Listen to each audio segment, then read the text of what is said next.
হেঁটে হেঁটে আসছে দেখবে পুরো তোমার ইয়ের মতো কাশ্মীরের মতো কাশ্মীর জগন্নাথজির মন্দির আমাদের এখানে ওই মন্দিরে পুজো দিচ্ছি ওই মন্দিরে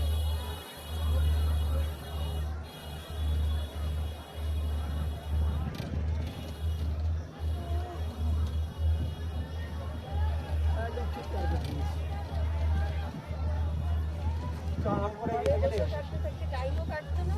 ঘরে বসে থাকলে আর দেখা হতো না মানুষের সঙ্গে টাইম কাটতো না 10 টাকা 200 টাকা গঙ্গা বয়ে যাচ্ছে স্নান করছে তো